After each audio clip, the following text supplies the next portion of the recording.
Peggy 12.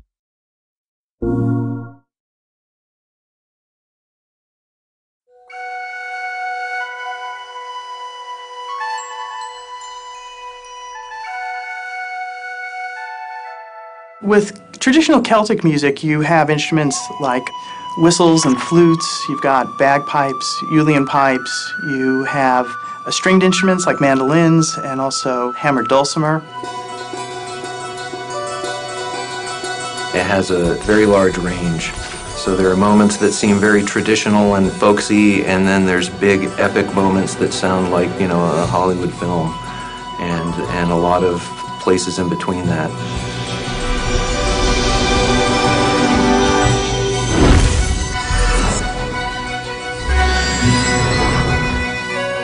It was very important to have a Celtic-inspired score, so that's what we were looking for Sorcery. But we wanted to do something a little bit unusual with Celtic music and to somehow kind of stretch the use of the instruments and maybe resample them at certain times in order to give the world of Sorcery its own unique sound. So it was inspired by Celtic music, but it was a little bit twisted at the same time.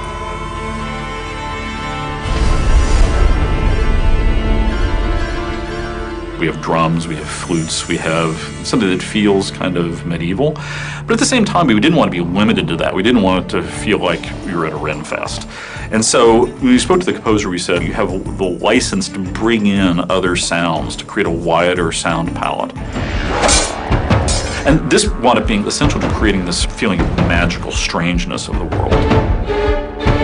Mark is an absolutely brilliant composer. He just seemed to be the perfect fit for Sorcery because not only does he have just sort of a great command over melody and a great command over the orchestra, but he also has a very unique collection of exotic and unusual instruments. And these are sounds that Mark incorporated into the score in just a really, really brilliant way. Mark Mancina, he got it right basically right off the bat. It was a real joy to work on this game because it all just came out naturally. He's an amazing composer. I think the biggest challenge with game audio is that everything needs a sound, but there's so much that's happening that eventually there's too many sounds for the brain to even process. So you have to choose what you want the listener to hear at any given moment. And on Sorcery, it was definitely spell casting, you had environment sounds, you had the character sound effects, and then the music.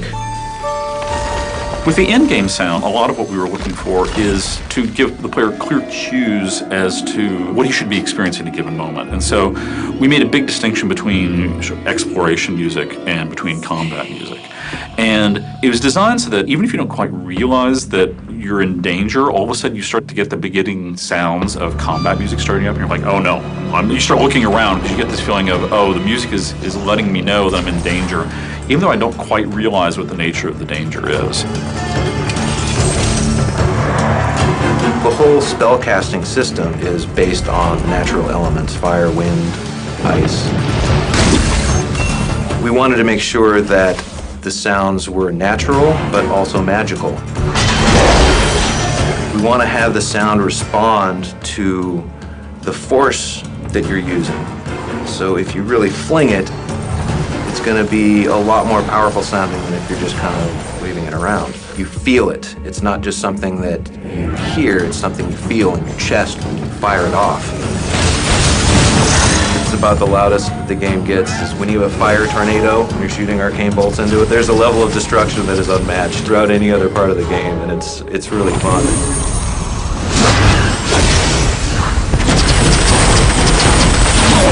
You get the feeling of hearing these great melodies and having some great music and great harmony, but at the same time, you're also hearing all of these magic sounds that are sort of woven into the game. It's a really good sounding game. The dialogue's fantastic. You are seriously suggesting I drink something I found lying around in a tomb? Come on, where's your sense of adventure? The music is great. The spells sound great. The environments are great, and they all play well together. I'm really proud of how Sorcery has come out.